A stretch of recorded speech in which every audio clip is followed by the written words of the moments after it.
दोस्तों कलाम arts classes के YouTube channel पे आप सभी का स्वागत है। तो आज हम लोग क्लास 6 की जो ये एनसीईआरटी हिस्ट्री है, ये जो सेकेंड चैप्टर है, तो सेकेंड चैप्टर को आज हम लोग पढ़ेंगे। और मैं इस वीडियो को 2 पार्ट में कवर करने वाला हूँ। ये इसका फर्स्ट पार्ट है, सेकेंड पार्ट में ये पूरा कंप्लीट होगा। चलिए तो बिना देरी किए हुए हम लोग चैप्टर पे आते हैं। देखिए चैप्टर का नाम है व्यापार से साम्राज्य तक कंपनी की सत्ता स्थापित होती है। देखिए चैप्टर के टाइटल में ही है, अंग्रेज भारत में क्या करने आया था? व्यापार करने आया था, ट्रेड करने आया था। अंग्रेज का मकसद शुरू में भारत में व्यापार करने था, लेकिन देखिए व्यापार करते करते वह हमारे देश में साम्राज्य यानी कि अपना सत्ता स्थापित कर लिया, कंपनी की सत्ता स्थापित हो जाती है। शुरू में उस अंग्रेजों का ईस्ट इंडिया कंपनी का उद्देश्य व्यापार करना था, लेकिन धीरे धीरे वह हमारे भारतीय राजनीति में हस्तक्षेप करने लगा और यहाँ पर मतलब सत्ता स्थापित किया। चलिए तो देखिए चैप्टर में मैं आपको बता रहा हूँ कि मुगल बादशाह में औरंगजेब आखिरी शक्तिशाली बादशाह था। अब देखिएगा कि मुगल बादशाह में औरंगजेब आखिरी शक्तिशाली बादशाह था, क्योंकि आपको मैं बता दूं औरंगजेब की मृत्यु होती है 1707 में। औरंगजेब की मृत्यु 1707 में अहमदनगर में हुई, 3 मार्च 1707 को। और जब औरंगजेब की मृत्यु होती है ना, तो आप देखिएगा कि औरंगजेब की मृत्यु के बाद मुगल सत्ता कमजोर हो जाता है, मुगल शासन कमजोर पड़ गया। तो मुगल बादशाह में औरंगजेब आखिरी शक्तिशाली शासक था। उन्होंने वर्तमान भारत में एक बहुत बड़े हिस्से पर नियंत्रण स्थापित कर लिया था। औरंगजेब बहुत बड़ा क्षेत्र पर अपना नियंत्रण स्थापित किया था। 1707 में उसकी मृत्यु के बाद बहुत सारे मुगल सूबेदार और बड़े बड़े जमींदार अपनी ताकत दिखाने लगे। लेकिन जब औरंगजेब की मृत्यु हुई तो बहुत सारे जो जमींदार थे, बड़े बड़े जमींदार या जो मुगल सूबेदार थे, वो सब अपनी ताकत दिखाने लगी, क्योंकि औरंगजेब तो था नहीं, तो मर गया। उन्होंने अपनी क्षेत्रीय रियासतें कायम कर ली। और जो औरंगजेब की मृत्यु के बाद जो जमींदार थे, सूबेदार थे, उन लोगों ने अपना क्षेत्रीय रियासत कायम किया। जैसे जैसे विभिन्न भागों में ताकतवर क्षेत्रीय रियासत सामने आने लगी, दिल्ली अधिक दिनों तक प्रभावी केंद्र के रूप में नहीं रह सका। और देखिएगा बाद में दिल्ली भी एक प्रभावशाली केंद्र के रूप में नहीं रहा। 18वीं सदी के उत्तरार्ध तक राजनीतिक क्षितिज पर अंग्रेजों के रूप में एक नई ताकत उभरने लगी। और 18वीं शताब्दी के उत्तरार्ध आप देखिएगा, 18वीं शताब्दी के बाद भारतीय राजनीति में अंग्रेजों का ताकत उभरने लगा, मतलब अंग्रेज शक्तिशाली रूप में आने लगे।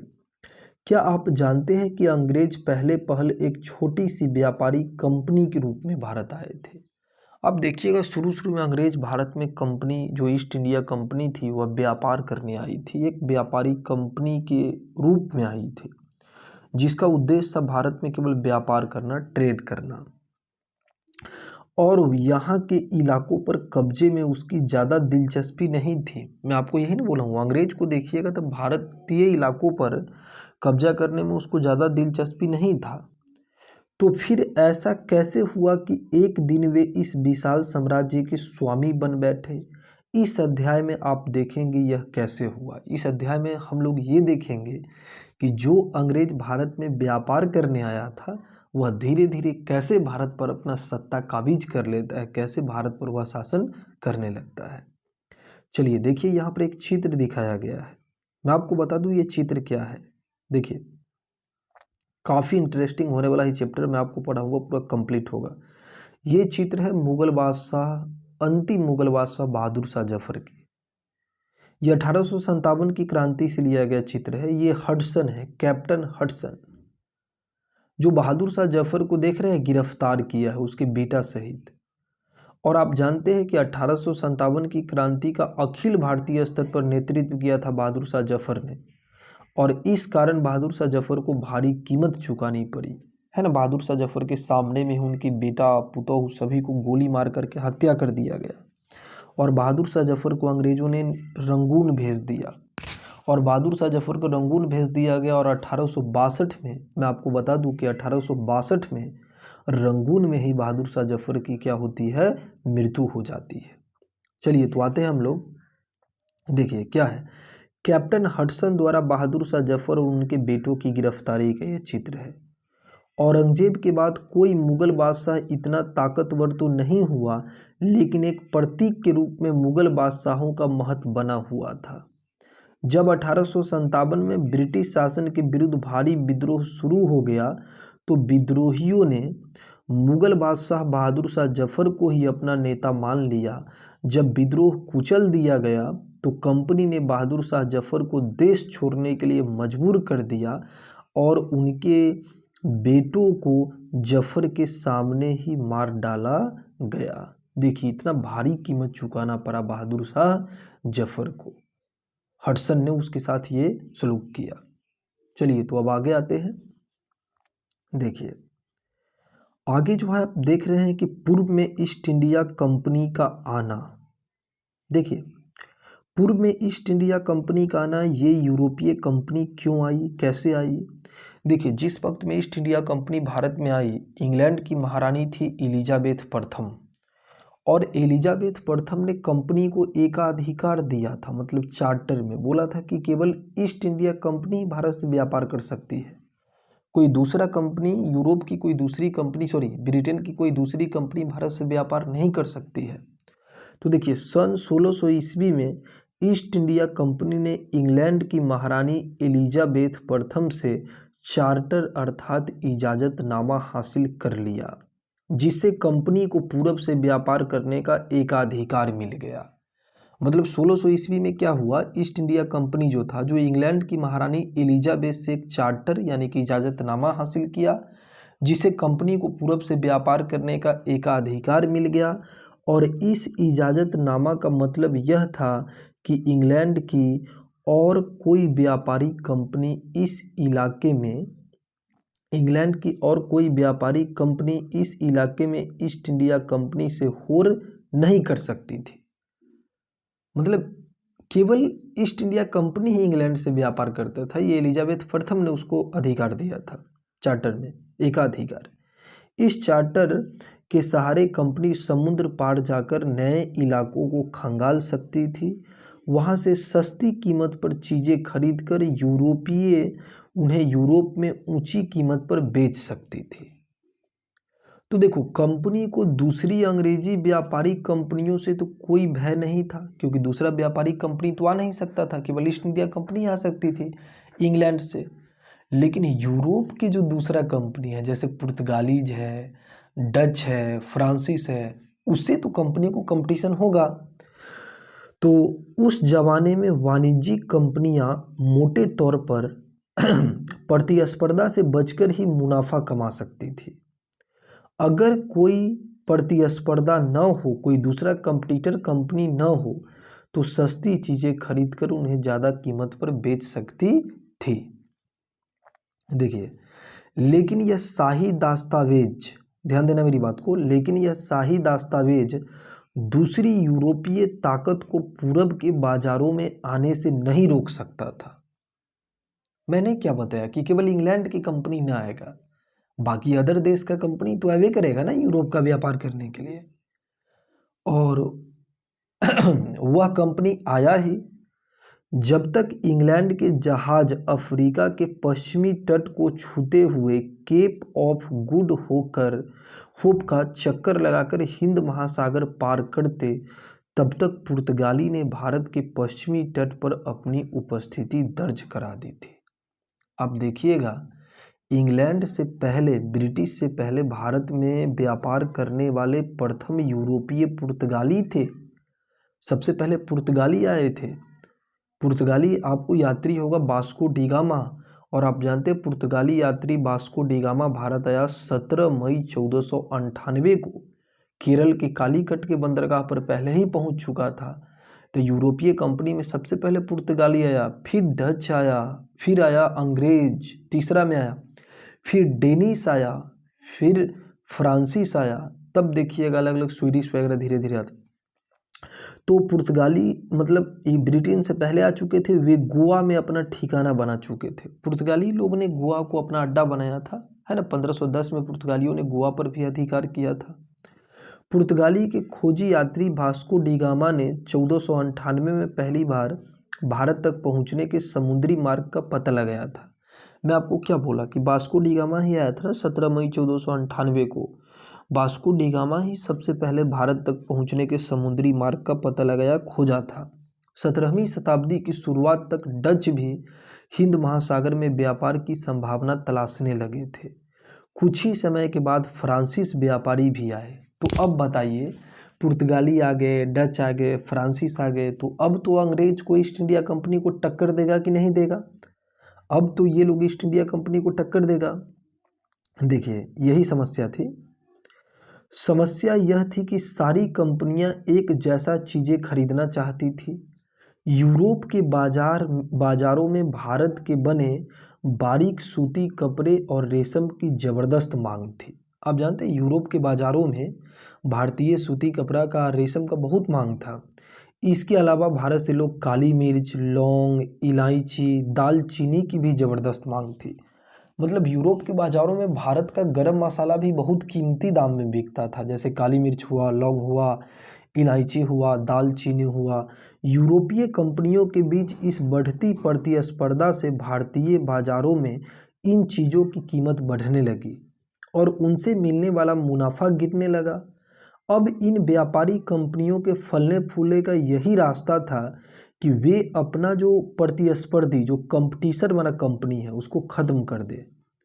अब लाभ तभी कमा सकती थी कोई एक कंपनी जब वो अपने कंपटीटर कंपनी को, जैसे कोई ब्रिटिश कंपनी क्या करे, पुर्तगाली को ख़त्म कर दे, फ्रांसीस को ख़त्म कर दे, स्वीडिश को ख़त्म कर दे, तभी वह कंपनी क्या कर सकती थी, लाभ कमा सकती थी। लिहाजा बाजारों पर कब्जे की इस होड़ ने व्यापारी कंपनियों के बीच लड़ाई की शुरुआत करवा दी, है ना। और 17वीं और 18वीं सदी में आप देखिएगा, जब भी मौका मिलता, कोई भी एक कंपनी किसी दूसरे की कंपनी को, जहाज को डुबा देता था। बाद में क्या करने लगा, सब कंपनी अपना अपना आर्मी रखने लगा, जानते हो, सैनिक रखने लगा व्यापार करने के लिए। समय मिलता था एक कंपनी दूसरे कंपनी के जहाज को डुबा देता था, रास्ते में रुकावटें खड़ी कर देता और माल से लदे जहाज को आगे बढ़ने से रोक देता है। इन व्यापारिक हथियारों, ध्यान देना मेरी बात को, सुनो, इन व्यापारिक हथियारों की मदद से चल रहा था। मतलब कंपनी को बाद में जो व्यापार करना पड़ा वो हथियार और सेना की सहायता लेके करना पड़ता था। और व्यापारिक चौकियों को किलेबंदी के जरिए सुरक्षित रखा जाता था। अपनी बस्तियों को किलेबंद करने और व्यापार में मुनाफा कमाने की इन कोशिशों के कारण स्थानीय शासकों से भी टकराव होने लगे। और बाद में कंपनी क्या करने लगा, जब अपना कंपनी का किलेबंदी करने लगा, उसको घेरने लगा, तो वहाँ के जो स्थानीय शासक थे उनको तो बुरा लगेगा ना, तो स्थानीय शासकों से टकराव होने लगा। इस प्रकार व्यापार और राजनीति को एक दूसरे से अलग रखना कंपनी के लिए मुश्किल होता जा रहा था। ये कैसे हुआ, देखो यहाँ पर कहा जा रहा है ईस्ट इंडिया कंपनी बंगाल में व्यापार शुरू करती है। ध्यान देना मेरी बात को, ईस्ट इंडिया कंपनी जो है जो बंगाल में व्यापार शुरू करती है। पहली इंग्लिश फैक्ट्री 1651 में हुगली नदी के किनारे शुरू हुई। अंग्रेजों ने, देखोगे, 1651 में हुगली नदी के किनारे अपना एक फैक्ट्री स्थापित किया। फैक्ट्री, कंपनी के व्यापारी यहीं से अपना काम चलाते थे। इन व्यापारियों को उस जमाने में फैक्टर कहा जाता था। क्या बोलते थे व्यापारी को? फैक्टर।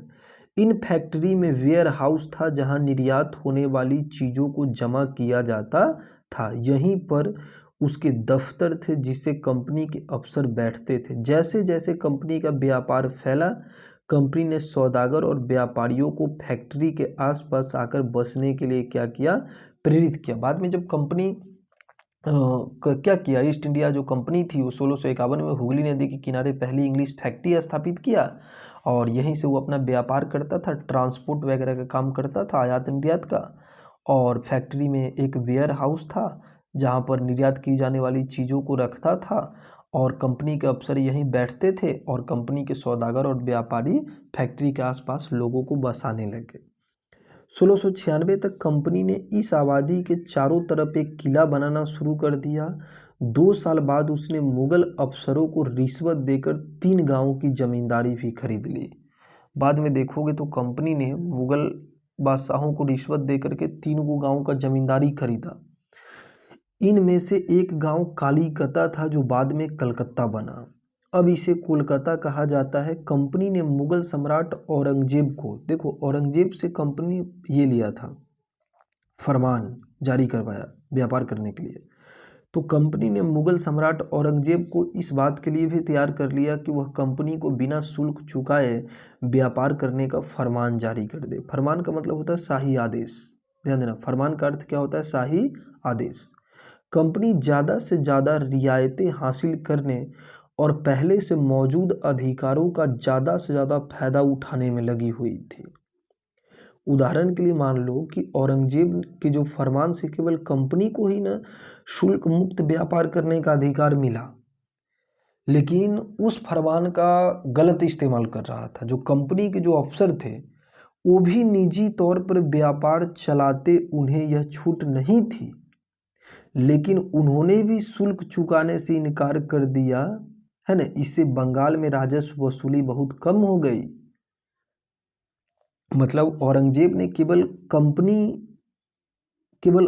से फरमान, एक शाही आदेश जारी करवाया था कि हम बिना शुल्क दिए हुए मुक्त व्यापार करेंगे। औरंगजेब के फरमान से केवल कंपनी को ही अधिकार मिला था कि वह बिना शुल्क दिए हुए मुक्त रूप से व्यापार कर सकता है। कंपनी के अधिकारी को ये अधिकार नहीं मिला था, लेकिन कंपनी के जो अफसर थे वो निजी तौर पर अपना पर्सनल व्यापार के लिए भी इस फरमान का इस्तेमाल कर लेता था।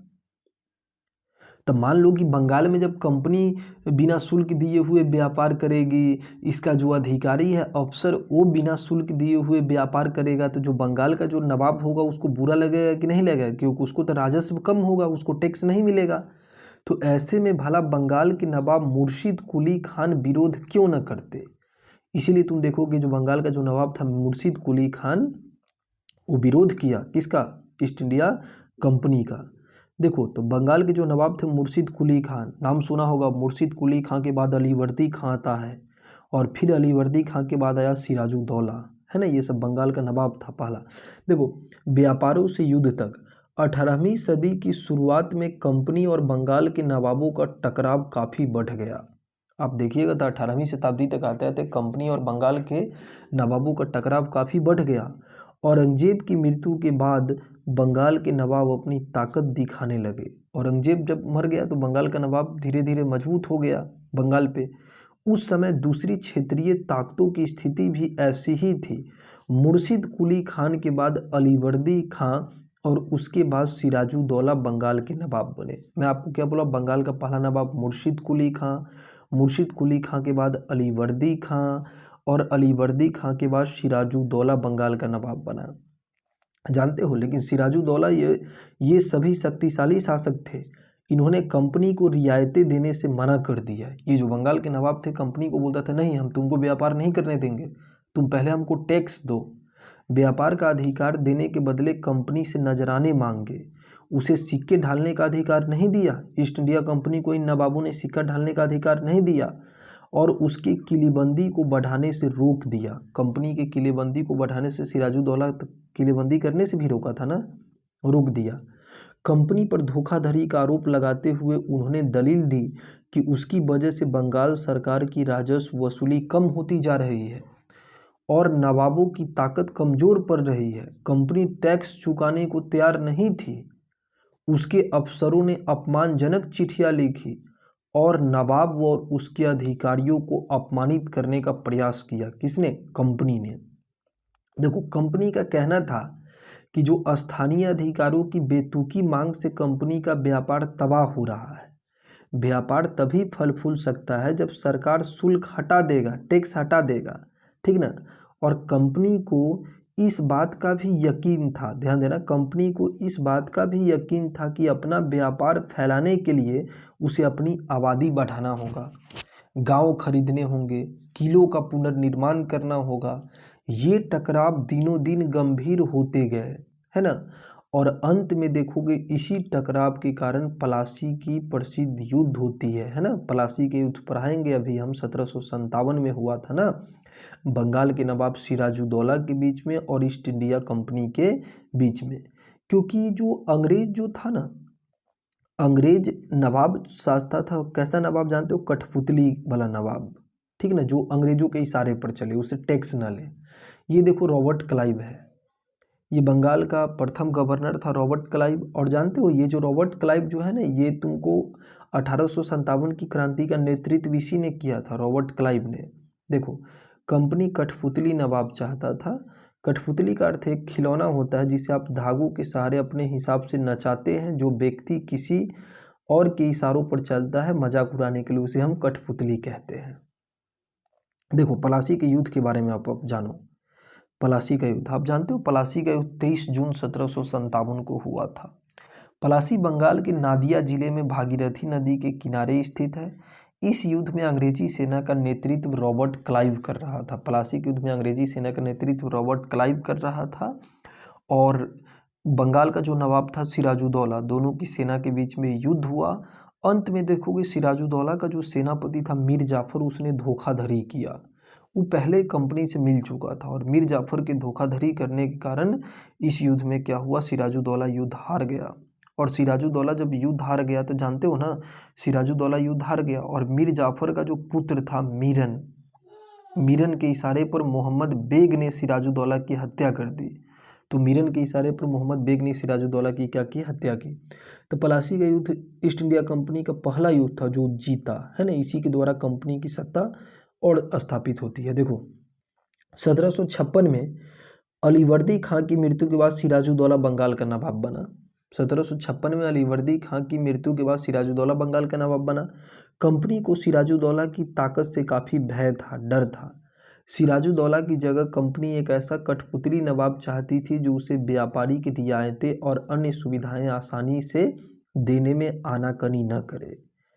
कंपनी चाहता था सिराजुद्दौला की जगह एक ऐसा कठपुतली नवाब आए जो उसके इशारे पे चले, उसको व्यापार में टैक्स न ले, छूट दे।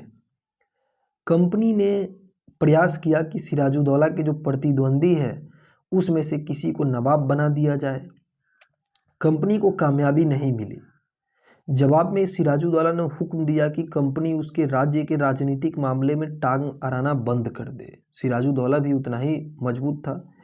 वो बोला कि कंपनी को कि उसके मतलब राजनीतिक मामला में टांग अड़ाना बंद करे, किलेबंदी रोके और बाकायदा राजस्व चुकाए। जब दोनों पक्ष पीछे हटने को तैयार नहीं हुए तो अपने 30,000 सिपाहियों के साथ नवाब ने कासिम बाजार में स्थित इंग्लिश फैक्ट्री पर हमला बोल दिया अंग्रेजों के, और नवाब की फौज ने कंपनी के अफसरों को गिरफ्तार कर लिया, गोदाम पर ताला डाल दिया, अंग्रेजों के हथियार छीन लिए और अंग्रेजी जहाज़ों को घेरे में ले लिया।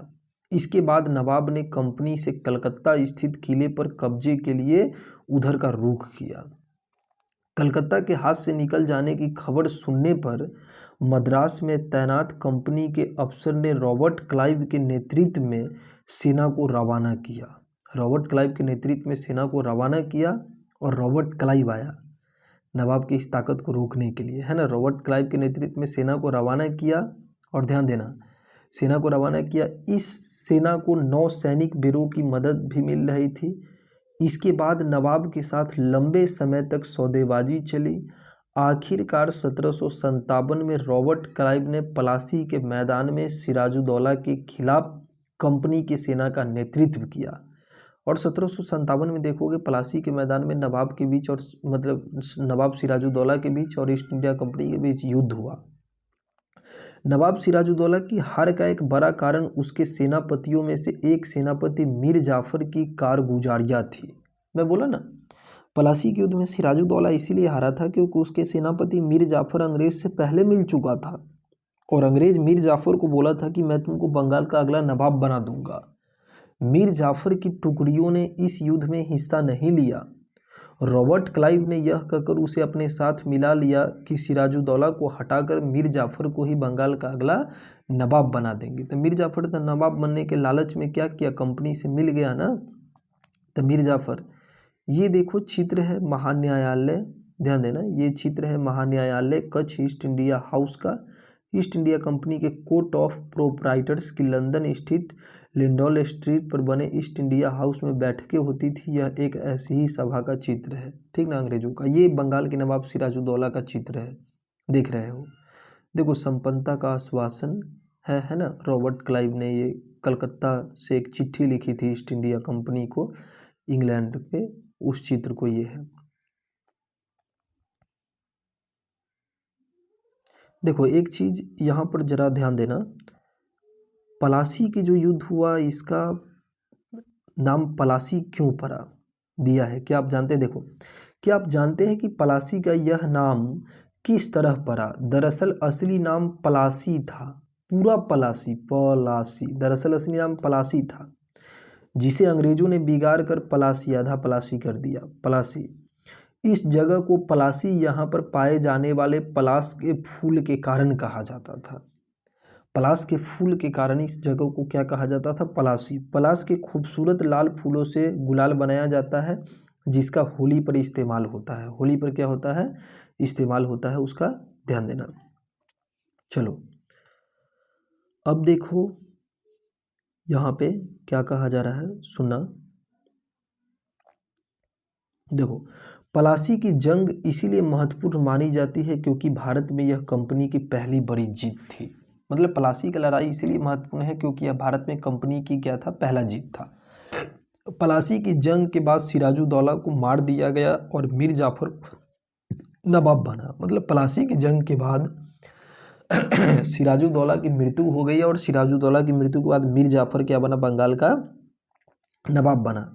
कंपनी अभी भी शासन की जिम्मेदारी संभालने को तैयार नहीं थी। इसका मूल उद्देश्य तो व्यापार फैलाना था। अगर यह काम स्थानीय शासकों की मदद से बिना लड़ाई लड़े ही किया जा सकता था तो किसी राज्य को सीधे अपने कब्जे में लेने की क्या जरूरत थी? कंपनी को भी तो वैसा नवाब मिल ही रहा था।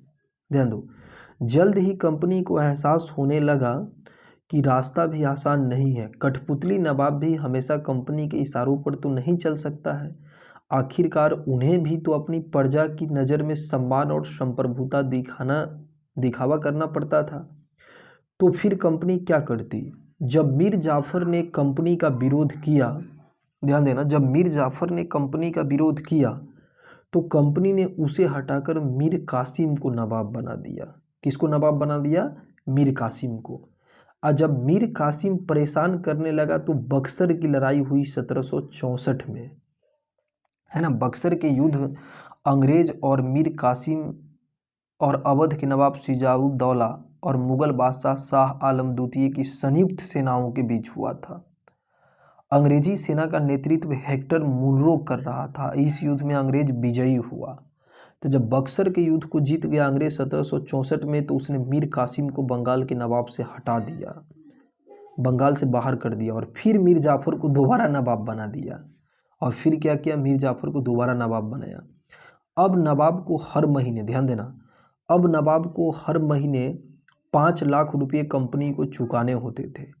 कंपनी अपने सैनिक खर्चों से निपटने, व्यापारिक जरूरतों और अन्य खर्चों को पूरा करने के लिए पैसा चाहती थी। कंपनी और ज़्यादा इलाकों तथा और ज़्यादा कमाई चाहती थी। 1765 में मीर जाफर की मृत्यु हुई, तब कंपनी के इरादे बदल चुके थे। कठपुतली नवाब के साथ अपने खराब अनुभवों को देखते हुए रॉबर्ट क्लाइव ने ऐलान किया कि अब हमें खुद ही नवाब बनना पड़ेगा। 1765 में आप देखिएगा मुगल सम्राट ने आखिरकार 1765 में मुगल सम्राट ने कंपनी को बंगाल प्रांत का दीवान नियुक्त कर दिया, क्योंकि 1765 में तुम देखोगे इलाहाबाद की संधि हुई, और 1765 में जब इलाहाबाद की संधि होती है तो मुगल सम्राट शाह आलम द्वितीय और रॉबर्ट क्लाइव के बीच, और इलाहाबाद की संधि हुई शाह आलम द्वितीय और रॉबर्ट क्लाइव के बीच। और इस संधि के द्वारा कंपनी क्या किया? मतलब कंपनी को बिहार, बंगाल, उड़ीसा ये सब की जमींदार मतलब राजस्व वसूलने का अधिकार मिल गया। तो आखिरकार 1765 में मुगल सम्राट ने कंपनी को बंगाल प्रांत का दीवान नियुक्त कर दिया। दीवानी मिलने के कारण कंपनी को बंगाल से काफ़ी मात्रा में राजस्व संसाधन पर नियंत्रण मिल गया। इस तरह कंपनी की पुरानी समस्या हल हो गई। 18वीं सदी की शुरुआत से भारत के साथ उसका व्यापार बढ़ता जा रहा था, लेकिन उसे भारत में ज़्यादा चीज़ें ब्रिटेन से लाए गए सोने और चांदी के बदले खरीदनी पड़ती थी। लेकिन अब तो 1765 में उसको बिहार, बंगाल, उड़ीसा का राजस्व वसूलने का अधिकार मिल गया। तो अब वो अपने देश से क्यों मांगाएगा? अब वो ब्रिटेन से क्यों मांगाएगा? अब तो उसको भारत से इतना राजस्व मिल रहा है कि वो अपना सेना को, कंपनी को आराम से चला सकता है। इसकी वजह से उस समय ब्रिटेन के पास भारत को भेजने के लिए कोई चीज़ नहीं थी। प्लासी के जंग के बाद ब्रिटेन, ध्यान देना मेरी बात को, प्लासी के जंग के बाद ब्रिटेन से सोने की निकासी कम होने लगी और बंगाल की दीवानी मिलने के बाद तो ब्रिटेन से सोना लाने की ज़रूरत ही नहीं रही। अब भारत से होने वाला आमदनी से ही सारे कंपनी के सारे खर्चा चल सकती थी। इस कमाई से कंपनी भारत में सूती और रेशमी कपड़ा खरीद सकती थी, अपनी फौजों को संभाल सकती थी और कलकत्ते में किलों और दफ्तरों के निर्माण की लागत उठा सकती थी। कौन? कंपनी। ठीक ना। चलिए अब देखिए, कंपनी के अफसर नवाब बन बैठे। यहाँ पर है कंपनी के अफसर नवाब बन बैठे। नवाब बनने का मतलब क्या था? इसका मतलब यह था कि कंपनी के पास अब सत्ता और ताकत थी, है ना। लेकिन इसके कुछ और फायदे भी थे। कंपनी का हर कर्मचारी नवाब की तरह जीने का ख्वाब देखने लगा था। ध्यान देना, कंपनी का जो हर कर्मचारी था वो नवाब की तरह जीने का क्या देख रहा था? ख्वाब देख रहा था। देखो, प्लासी के युद्ध के बाद बंगाल के असली नवाबों को इस बात के लिए बाध्य कर दिया गया कि वे कंपनी के अफसरों को निजी तोहफे के तौर पर जमीन और बहुत सारा पैसा दे। खुद रॉबर्ट क्लाइव ने भारत में बेहिसाब दौलत जमा कर लिया। जानते हो रॉबर्ट क्लाइव जो था बंगाल का नवाब, सॉरी बंगाल का ये गवर्नर, तो रॉबर्ट क्लाइव भारत से बहुत पैसा जमा किया था, बहुत दौलत जमा किया। और रॉबर्ट क्लाइव जब अपने देश गया तो उस पर महाभियोग लगाया गया। देखो 1743 में जब इंग्लैंड से मद्रास आया रॉबर्ट क्लाइव तो उसकी उम्र 18 साल था। और 1767 में जब वह 2 बार गवर्नर बनने के बाद हमेशा के लिए भारत से रवाना हुआ तो वहाँ उसकी दौलत देख रहे हो 40,11,02 पौंड के बराबर थी। दिलचस्प बात है कि गवर्नर के अपने दूसरे कार्यकाल में उसे कंपनी के भीतर फैले भ्रष्टाचार को खत्म करने का काम सौंपा गया। लेकिन 1772 में ब्रिटिश संसद ने उसे खुद भ्रष्टाचार के आरोप पर अपनी सफाई देनी पड़ी।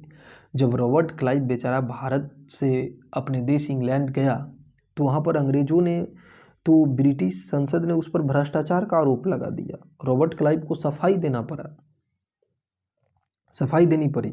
सरकार को उसकी अकूत संपत्ति, ध्यान देना, सरकार को उसकी अकूत संपत्ति के स्रोत संदेहास्पद लगे। उसे भ्रष्टाचार आरोपी से बरी तो कर दिया, लेकिन 1774 में रॉबर्ट क्लाइव ने अपनी आत्महत्या कर ली। जानते हो 1774 में रॉबर्ट क्लाइव ने आत्महत्या कर ली। कंपनी के सभी अफसर क्लाइव की तरह दौलत इकट्ठा नहीं कर पाए। बहुत सारी बीमारियों और लड़ाइयों के कारण कम उम्र में ही मौत का निवाला बन गए। इसके अलावा उन सभी को भ्रष्ट और बेईमान मानना भी सही नहीं होगा। उनमें से बहुत सारे अफसर साधारण परिवार से आए थे। उनकी सबसे बड़ी इच्छा थी कि भारत में ठीक ठाक पैसा कमाएंगे और अंत में ब्रिटेन में लौट करके आराम की ज़िंदगी जिएंगे। जो जीते जी धन लेकर के यहाँ से वापस गए वो ब्रिटेन में आलीशान जीवन जिए। उन्हें वहाँ के लोग नवाब कहते थे।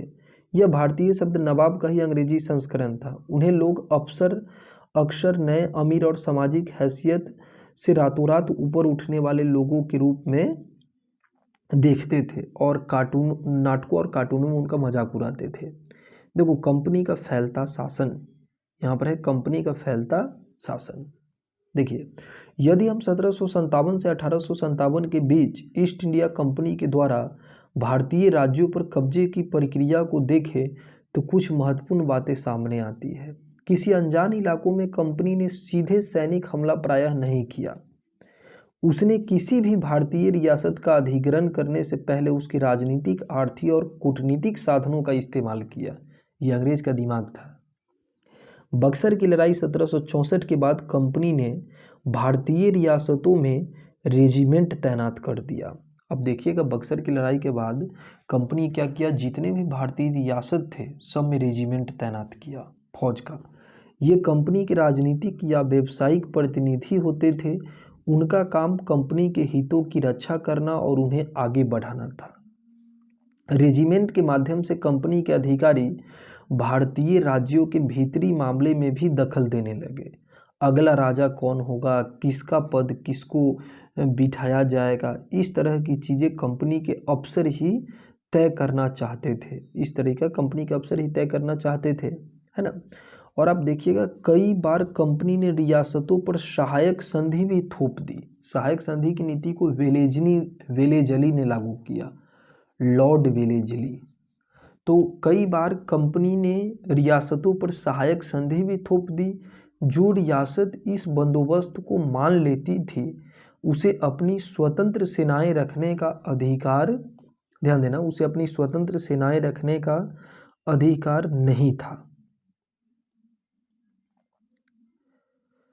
उसे कंपनी की तरफ से सुरक्षा मिलती थी और सहायक सेना के रख रखाव के लिए वह कंपनी को पैसा देता था। यानी कि सहायक संधि में क्या होता था?